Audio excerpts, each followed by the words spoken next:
Di luar dari sektor-sektor yang Anda kemudian tadi nilai menarik lah ya, Anda juga menyampaikan saham-saham yang direkomendasikan di antaranya adalah ada BRPT, Inco, MDK, dan juga BBRI. Untuk support BRPT ada di level 760, resistensi 880. Kemudian Inco support di 7.100, resistensi 7.950. Kemudian MDKA support di 4.290, resistensi di 4.610. Dan BBRI supportnya di 4.570 dan resistensi di 4.690. Semuanya rekomendasi buy on weakness begitu. Untuk BRPT seperti apa analisisnya Pak Steven? BRPT itu kan induk dari PPIA ya, jadi kan itu kan industri petrokimia, jadi bahan bakunya kan dari kimia, dari gas, dari minyak gitu. Nah ini kan ada ekspektasi harga-harga energi itu kan sudah mulai melemah gitu ya, mulai turun, tapi ya masih belum ke level normalnya sih. Penurunan harga energi artinya apa?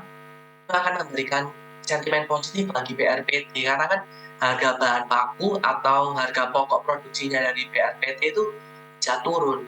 Dengan harga bahan baku turun, COGS turun, berarti kan bisa menjadi katalis positif bagi kenaikan profitnya nanti yang kita tunggu di bulan Maret April nanti. Oke, jarak BRPT. antara support dan juga resistensinya cukup dekat. Ini main jangka pendek saja atau seperti apa Pak Steven? Ya, jarak support resistnya cukup dekat, jadi main jangka pendek aja. Jadi ini rekomendasi untuk harian aja, dan makanya rekomendasi kita kan buy on weakness. Kenapa? Jadi beli saat harganya turun, karena kita lihat sampai minggu ketiga Januari ini pasar kita masih volatile sih, karena aliran dana asing masih mencatatkan keluar dari Indonesia ya. Jadi volatilitas IHSG masih tinggi, jadi atur portfolio money management dari investor itu harus bagus begitu. Oke, untuk BRPT sendiri saya cek harga terakhirnya adalah di 815. Ini sementara level support yang Anda rekomendasikan ada di 760 begitu ya. Untuk bisa sampai ke 760 artinya ini kalau dilihat dari indikator teknikalnya akan masih terjadi pelemahan atau seperti apa untuk BRPT? BRPT sih secara umum masih ada indikator bearish sih, Hmm. masih masuk fase downtrend dalam jangka menengah. Jadinya rekomendasinya hati-hati saja, jadi buy on weakness, jadi beli Oke. ketika turun aja. Baik, baik. Oke, setelah BRPT ada Inco dengan support di 7.200, resistance di 7.950. Rekomendasinya sama, buy on weakness, tapi kemudian jaraknya cukup jauh lah ya dari support ke resistance. Ini untuk jangka menengah atau seperti apa, Pak Steven? Kalau info ini untuk jangka menengah bisa, jadi Hmm. bukan harian seperti untuk hari ini saja, karena ada ekspektasi kendaraan listrik sudah mulai digencarkan lebih kencang ya ketimbang tahun lalu, karena kita tahu berdasarkan channel check itu stasiun pengisian bahan bakar kendaraan listrik sudah mulai banyak.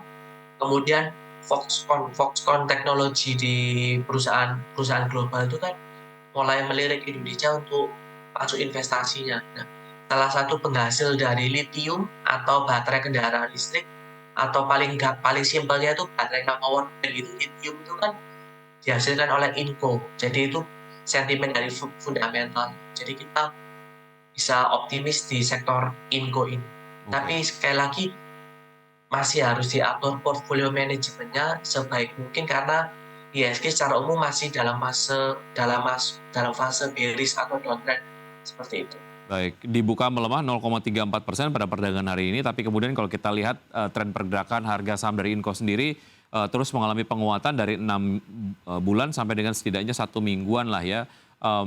Dan jaraknya dari support yang Anda rekomendasikan masih cukup jauh, Pak Steven. Jadi sabar saja menunggu untuk kemudian bisa masuk ke Inco begitu ya, karena potensi untuk bisa mencapai level resistance tentu saja mempertimbangkan indikator fundamental ini sangat mungkin untuk terjadi di Inco ya.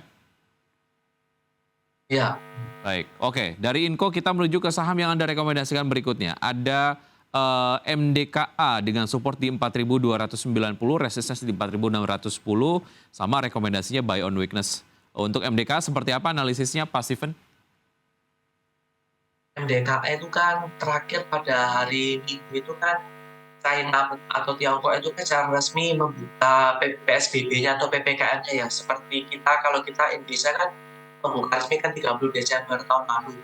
China sudah benar-benar membebaskan karantina bagi pendatang yang baru masuk ke negara itu, dan tidak ada tes COVID atau tes PCR di mana-mana, jadi permintaan besar-besaran, sehingga ada ekspektasi masyarakat itu sudah mulai berani konsumsi. Masyarakat China, kita tahu China kan konsumen terbesar untuk emas ya, dan salah satu produsen emas terbesar di Indonesia itu MBKA. Bahkan yang memang terbesar nomor satu itu MBKA.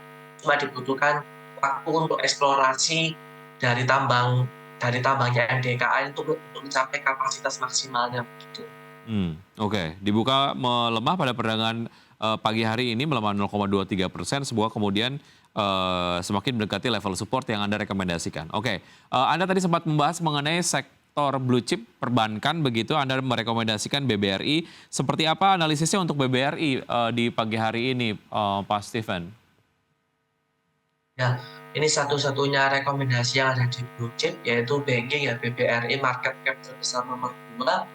Kita sih yakin sektor UMKM itu yang banyak menopang kredit dari BBRI masih bisa resilient, masih bisa banyak bertahan di tengah tingginya inflasi dan kenaikan suku bunga ini, karena selain dari perbankan, pendanaan dari UMKM itu kan sekarang saat ini lagi musim kayak peer to peer lending gitu ya, pinjaman antar UMKM gitu, jadi itu bisa menopang pertumbuhan UMKM.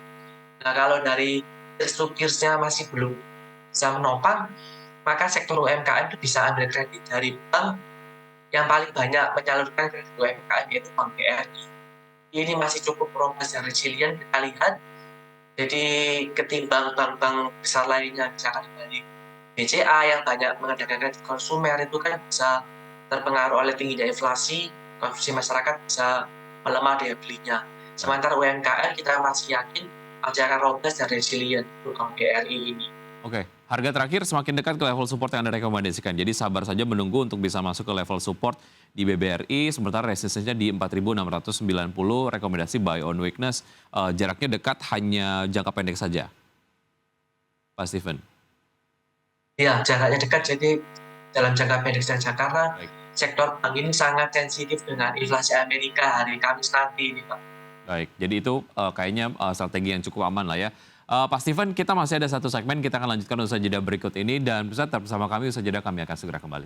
Kembali di Market Blast dan kita simak pembukaan IHSG di perdagangan sesi 1 hari ini. Pemirsa dapat Anda saksikan di layar TV, IHSG dibuka melemah dengan pelemahan 0,36% di level 6.664,2. Jakarta Islamic Index melemah 0,1% di level 577,056. Sementara LQ45 juga melemah 0,54% di level 910,918.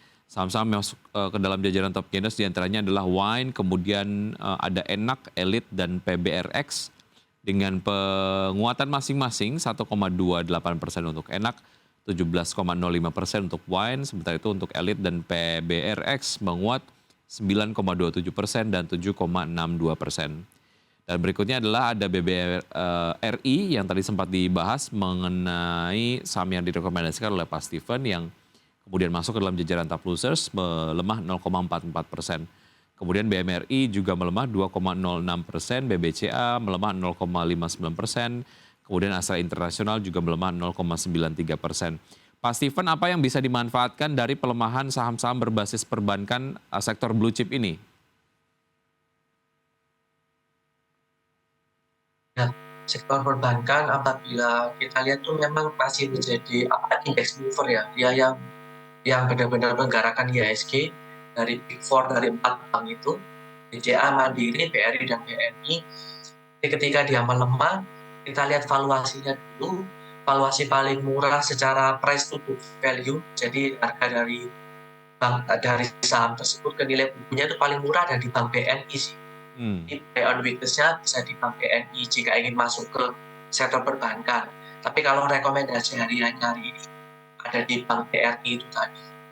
Oke. BBRI dinilai lebih menarik jika dibandingkan dengan yang lain, tapi BBNI juga menarik kalau secara harga ini masih murah begitu ya untuk bisa masuk ke saham-saham Ya, berbasis perbankan dan juga blue chip. Oke, kita membahas lagi terkait dengan sektor berbasis energi begitu. Permintaannya tetap tinggi walaupun secara harga Maksud saya permintaannya diperkirakan turun tapi secara harga masih tetap akan terbang. Nah ini Anda melihat analisis ini dan implikasinya terhadap sektor-sektor berbasis energi batu bara seperti apa Pak Steven?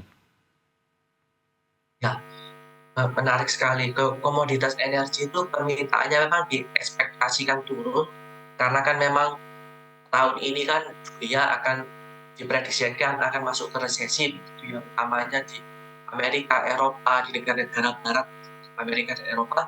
Kan kita perlu ingat bahwa di China atau Tiongkok kan sudah mulai membuka ekonominya. Jadi penurunan permintaan masyarakat di Amerika dan Eropa terhadap komoditas energi bisa ditahan atau diimbangi oleh permintaan dari masyarakat China ini. Karena kan China banyak butuh komoditas energi ya, seperti batu bara, minyak, gas, untuk membangkitkan industri di sana sebagai sumber energi bagi industri-industri di Amerika. Sehingga maksudnya di China, seperti membangkit listrik atau pabrik-pabrik di China. Karena kan kita tahu China itu kan seperti pabrik dunia gitu ya. Jadi komoditas energi bisa lari ke China semua. Nah, jadi kita yakin permintaan walaupun turun masih bisa diimbangi oleh permintaan dari China. Oleh sebab itu kan ada proyeksi harga energi masih tetap tinggi. Dan memang tidak akan setinggi tahun lalu. Tahun lalu itu kan lebih didorong karena perang Rusia-Ukraina sih ya. Jadinya harganya tinggi, jadi berbasiskan tinggi. Nah, perang Rusia-Ukraina kan sudah mulai mereda tuh. Sudah mulai menunjukkan titik-titik rekonsiliasi atau titik-titik menuju ke jalur perdamaian. Ya memang harga energi diprediksikan turun, tapi tidak akan turun lebih rendah dari sebelum perang Rusia-Ukraina seperti itu. Jadi masih menjadi katalis positif bagi saham-saham sektor energi di IHSG. Baik, sangat singkat melihat IHSG dibuka melemah pagi hari ini. Apa rekomendasi Anda? Ini memang IHSG masuk ke fase bearish. Kita lihat support paling kuat di angka 65,2. Jadi pelaku pasar atau investor domestik bisa berhati-hati aja. Jadi harus mengatur money manajemennya sebaik mungkin. Baik. Jadi memang masih fase bearish, masih melanda IHSG. Oke. Melakukan strategi perdagangan lebih hati-hati begitu ya. Baik Pak Steven, terima kasih sudah bergabung bersama kami di Market Buzz. Terima kasih atas analisa komprehensif dari Anda. Sukses untuk Anda, sehat selalu. Sampai jumpa. Terima kasih Mbak Vicky. Baik.